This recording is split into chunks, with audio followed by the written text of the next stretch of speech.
Local भी है, घर घर का भी कलीसिया, जहाँ 2 या 3 इकट्ठा होते हैं, आराधना करते हैं, प्रार्थना करते हैं, वहाँ स्वामी का उपस्थिति होता है। घर से लेकर झुंड, मंडली और देश देश में, धरती के कोने कोने में, वर्ल्ड वाइड यूनिवर्सल चर्च, एक ही चर्च होता है और वो यीशु मसीह का है, परमेश्वर का। और चर्च का सिर, चर्च शरीर है तो शरीर का सिर यीशु मसीह खुद है। तो आइए, और किस किस तरह संसार में कलीसिया का पहचान होता है हमारा। पहला पत्रस 5:2, first Peter the letter from Peter, first and chapter 5 verse 2। पहला पत्रस का 5:2। कि परमेश्वर के उस झुंड की जो तुम्हारे बीच में है रखवाली करो, और यह दबाव से नहीं परंतु परमेश्वर की इच्छा के अनुसार आनंद से और नीच कमाई के लिए नहीं पर मन लगाकर। आमीन। आमीन आमीन। परमेश्वर का झुंड कहलाता है। इंग्लिश में कहते हैं फ्लॉक। फ्लॉक फ्लॉक का मतलब मेमनों का झुंड। हम सब मेमने के समान है, और हमारा चरवाहा भी है, चलाने वाला, संभालने वाला। हमारा चरवाहा यीशु मसीह है, हम यीशु मसीह के झुंड है। और यूहन्ना सुसमाचार, the book of John chapter 10 verse 15, यूहन्ना सुसमाचार 10:15। यूहन्ना सुसमाचार 10:15।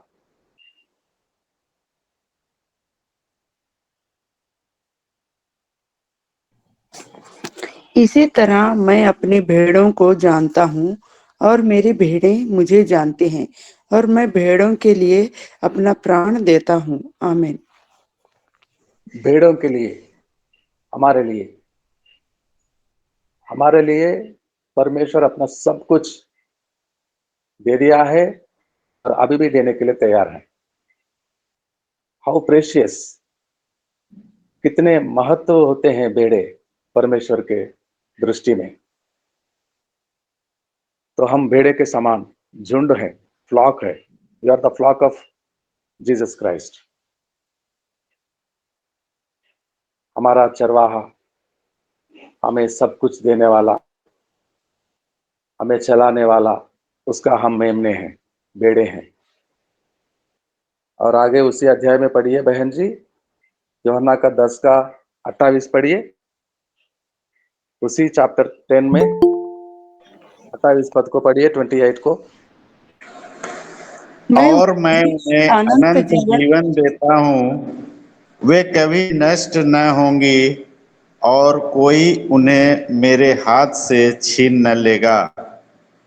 हम उस झुंड में आ गए हैं, उस चरवाह के भेड़ियों के झुंड में, फ्लॉक में। और यहां से हमें कोई छीन नहीं सकता, क्योंकि वो अपना जान को कुर्बान कर दिया और कितना अच्छा से हमें संभालेगा। वो जो अपना प्राण देकर हमें मोल लेने वाला, हमें अनाथ छोड़ देगा, हमें भूखा, हमें गरीबी व्यवस्था में छोड़ देगा, हमें नहीं चलाएगा हरी हरी चराइयों में। वो शांत के जल हमें नहीं देगा, ले जाएगा नहीं हमें हमारा प्यास बुझाने के लिए। कोई छीन नहीं सकता।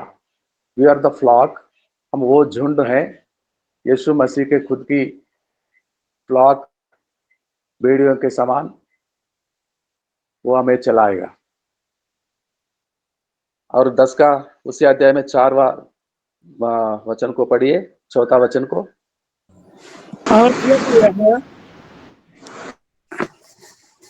और जब वह अपनी सब भेड़ों को बाहर निकाल चुकता है तो उनके आगे आगे चलता है और भेड़ें उसके पीछे पीछे हो लेती हैं क्योंकि वे उसका शब्द पहचानती है। आमीन। हमारा चरवाहा का शब्द कैसे पहचानते हैं हम? अक्सर सुनते हैं और वो हमारे आगे आगे जाता है, हमारे आगे आगे जाता है और हम उसके पीछे हो लेते हैं और वो आवाज देता है तो हम उसके आवाज को पहचानते हैं। चरवाहा कौन है, चोर कौन है, चलाने वाला कौन है, कैसे चलाता है और चोरी करने वाला कैसे घुस आता है, हम घबरा नहीं जाते क्योंकि हमारा चरवाहा हमारे आगे आगे जा रहा है। तो हम उसके भेड़िए, उसके मेमना और वो हमारा चरवाहा।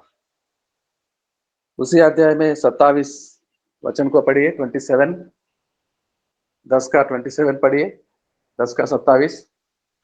मेरी भेड़ें मेरा शब्द प्रतीति नहीं करते कि मेरी भेड़ों में से नहीं हो। आमीन। फिर से पढ़िए विक्टोरिया जी।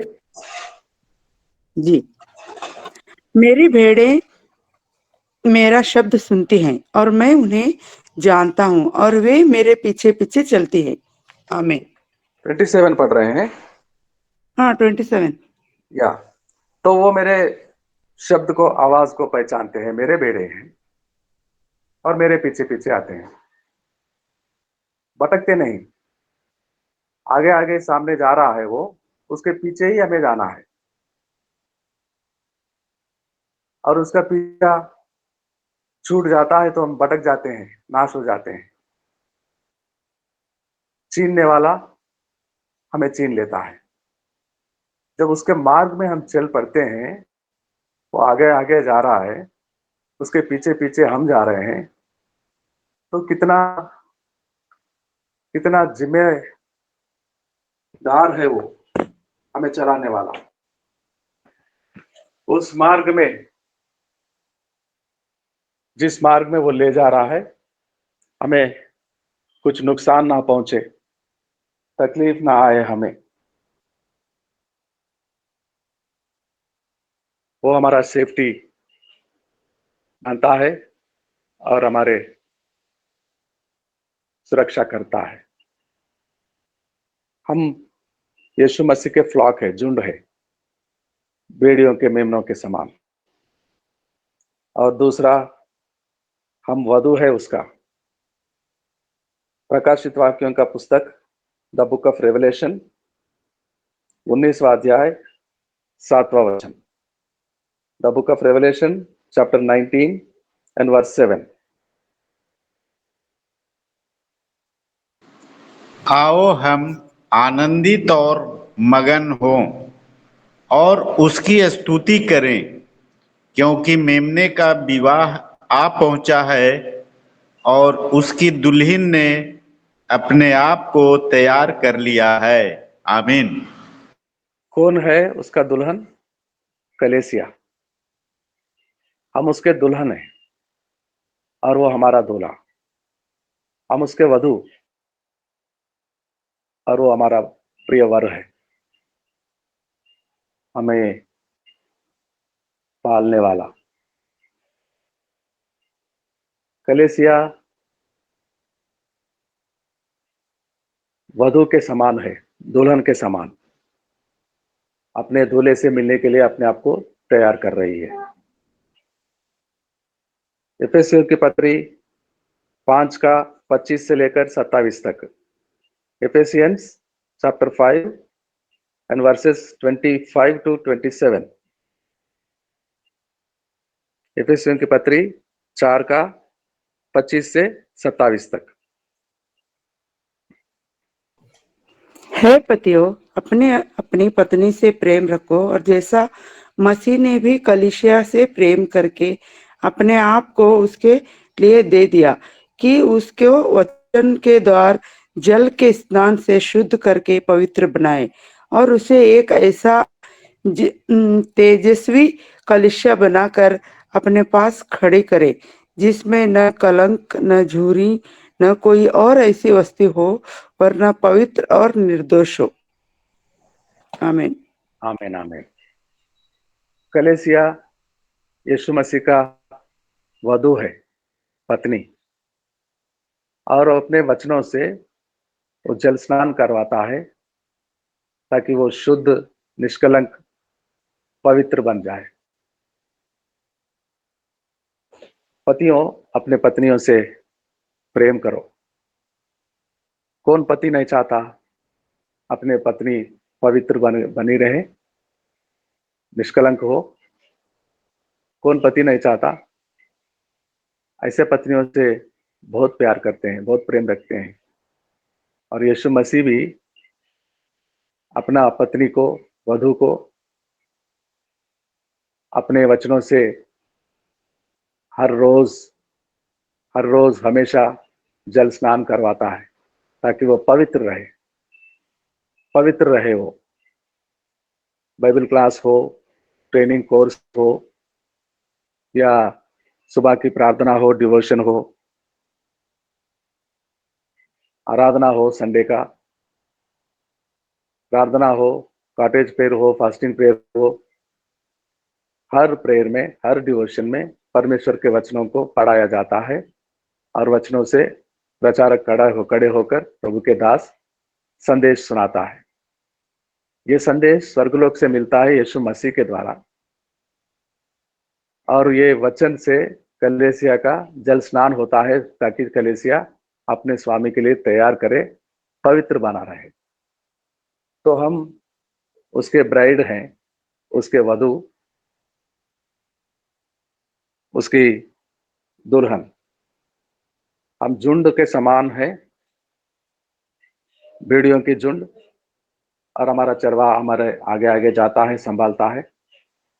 और हम वधू के समान भी है, दुल्हन के समान हमारे दूल्हे से मिलने के लिए तैयार हो रहे हैं। और तीसरा हमारी पहचान, द बॉडी ऑफ क्राइस्ट। ये बॉडी एक शरीर के समान है। हम पहले भी देखे हैं, यूनिवर्सल चर्च एक शरीर होता है और उसका अंग लोकल चर्च होते हैं। तो हम उसके झुंड है, उसके तैयार हो रहे हैं, पवित्र बन रहे हैं। वधू है, दुल्हन, और हम सब मिलकर यीशु मसीह का, कलीसिया का एक देह होते हैं। One body of Christ, one body of Christ. हमने पढ़ा था कल कोलोसियों का 1:18, और आज पढ़ेंगे पहले कोरिन्थियों का 12:27। पहले कोरिन्थियों का पत्री 12:27। First Corinthians chapter 12 and verse 27। इसी प्रकार तुम सब मिलकर मसीह की देह हो और अलग अलग उसके अंग हो। आमीन।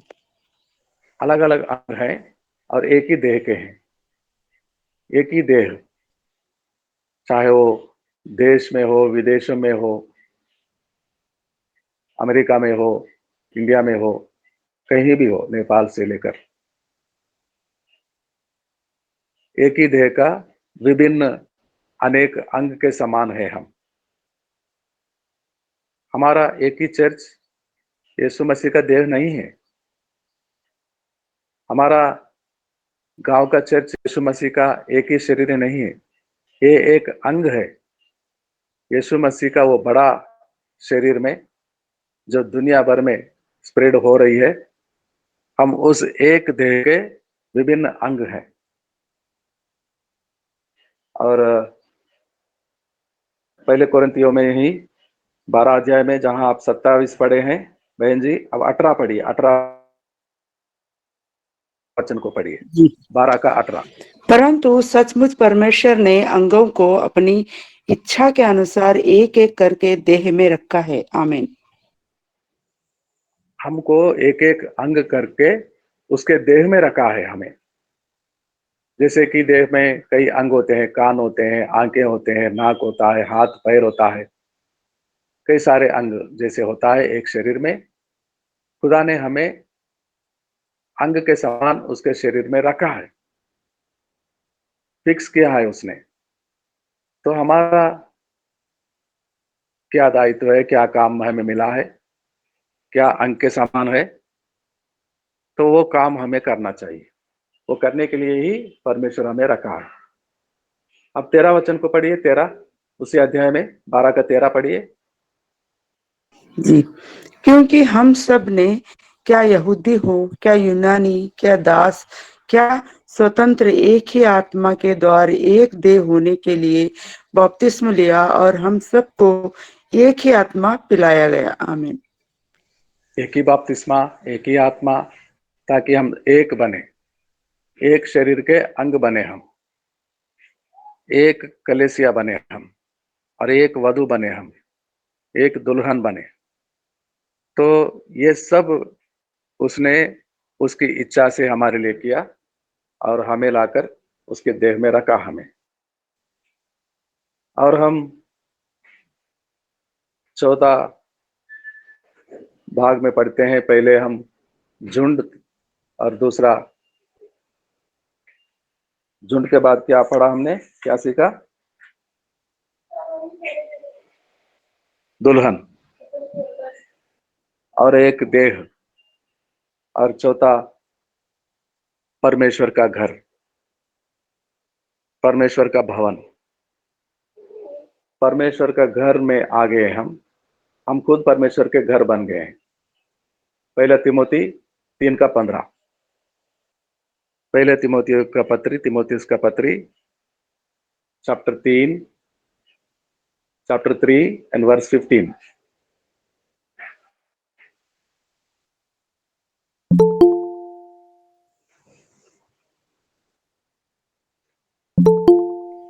तिमोथी का पत्री, जी, हाँ जी, कि यदि मेरे अपने में देर हो तो तू जान ले कि परमेश्वर का घर, जो जीवित परमेश्वर की कलीसिया है और जो सत्य का खंबा और नेव है, उसमें कैसा बर्ताव करना चाहिए। आमीन।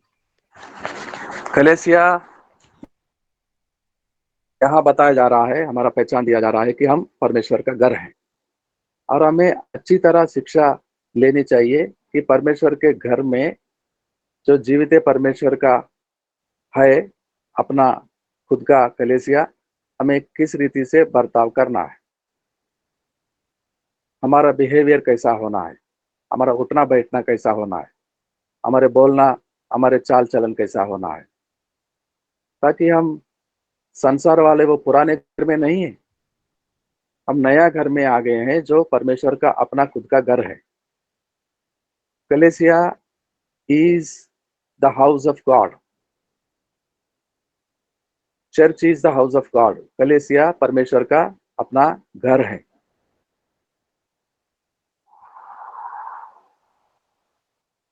और पहला पतरस का पत्री 2:5, पहला पतरस का पत्री, the first letter from Peter, chapter 2 and verse 5।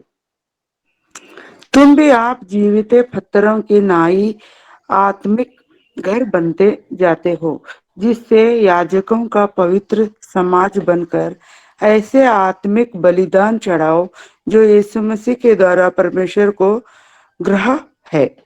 आमीन। हम परमेश्वर का उस पवित्र घर जो परमेश्वर बना रहा है, हम सब एक एक पवित्र पत्थरों के समान है जो परमेश्वर अपना घर को बना रहा है। चुन चुन कर लाता है अच्छे अच्छे पत्थरों को, मजबूत पत्थरों को, और उसका घर को वो बना रहा है, कलीसिया को। So we are the house of God, and we are the, वो खंबे के समान पिलर है, पिलर। अब जो 2 या 3 मंजिले का, उससे अधिक मंजिले का घर बनाएंगे तो पिलर डालते हैं, फाउंडेशन डालते हैं, पिलर के साथ पिलर उठाते हैं, तो हम परमेश्वर के घर के वो पिलरों के समान है, जो हम पर परमेश्वर अपना घर बनाना चाहता है। हमारे जरिए, हमारे द्वारा कई लोगों को बचाकर एक एक पत्थरों को लाना चाहता है, अपना घर ऊंचा करना चाहता है, बड़ा करना चाहता है। तो कलीसिया परमेश्वर की भवन है। कलीसिया कंस्ट्रक्शन में एक पिलर के समान और दीवार खड़े करने के लिए जो परमेश्वर बना रहा है। कलीसिया एक घर के समान है। इसका निर्माण कौन करता है? परमेश्वर करता है। किस रीति से कर रहा है? पिलर भी डालता है और चुन चुन कर पत्थरों को लेकर आता है और दीवार खड़ा करता है और भवन को ऊंचा कंस्ट्रक्शन कर रहा है, निर्माण कर रहा है। तो हमें इस्तेमाल होना है अलग अलग इंडिविजुअल बिलीवर, इवेंजलिस्ट हो, पास्टर हो, प्रॉफिट हो, प्रचारक हो या बिलीवर हो, वी आर ऑल वो स्टोन्स, पत्थरों के समान है जो परमेश्वर हमें इस्तेमाल करता है अपने घर को बनाने में। हमें इस्तेमाल करता है वो, तो हमें परमेश्वर के हाथों में इस्तेमाल होना है। सो हमारा और कोई काम नहीं है, हमारा मनमानी करे, हम जाए उधर इधर जैसे पहले करते थे, भटकते थे। मेरे मित्रों, अभी हम परमेश्वर के हाथों में इस्तेमाल होने वाले वो पवित्र पत्थरों के समान है और वो खंबे के समान जो पवित्र घर बना रहा है परमेश्वर हमारे साथ, हमें इस्तेमाल करना चाहता है। ये हमारी पहचान है, एक झुंड के समान, एक दुल्हन के समान, वधु के समान, और एक ही देह के अलग अलग अंग, और उन पत्थरों के समान जो परमेश्वर अपना घर को बना रहा है। और वो घर हम खुद है, कलीसिया। घर को बनाने वाला घर में रहना चाहता है। ऐसा कौन दुनिया में व्यक्ति होता है जो घर को बनाता है और छोड़कर चला जाता है? उस घर को बनाता है तो उस घर में रहता है। मदन जी बनारस में घर बनाया है और उस घर में अपने परिवार के साथ रहता है। अपने दासों को बुलाता है, परमेश्वर के सेवकों को, जैसे कि मुझे बुलाए थे, मैं भी गया था। अच्छा सा सुंदर सा घर, और उस घर में वो रहता है। परमेश्वर भी एक घर बना रहा है, कलीसिया, और परमेश्वर के घर में वो रहना चाहता है और वो रहता है, वो रहता है। ये हमारी पहचान है कलीसिया का। और कलीसिया किस लिए बनाया? पहले कलीसिया में हमें किस लिए लाके रखा है प्रभु ने, परमेश्वर ने? What is the purpose of God to bring us into the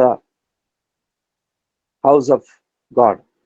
परमेश्वर की भवन में हमें परमेश्वर क्यों लाया, ये सीखेंगे हम आने वाले क्लासों में। आज हमारा पहचान क्या है कलीसिया का? हमारे चलाने वाले के पीछे जाने वाले झुंड है हम, भेड़ियों के झुंड, और उसके वधु है हम अपने आप को पवित्र रखे उसके वचनों से, जो वो जल स्नान करवाता है हमें, और एक विशाल देह का विभिन्न अंग के समान हमें परमेश्वर ने रखा है और उसका भवन में ला के रखा है। और उसका भवन लगातार अंडर कंस्ट्रक्शन है, अभी पूरा नहीं हुआ। जब ये काम पूरा हो जाएगा तो वो आ जाएगा, हमेशा हमेशा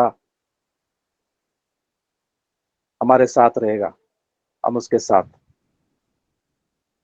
तो लगातार हर दिन वो काम कर रहा है, सुन रहा है पत्रों को और हमें भी इस्तेमाल करता है, इवेंजलिस्ट को, प्रचारक को, पासवान को, पास्टर को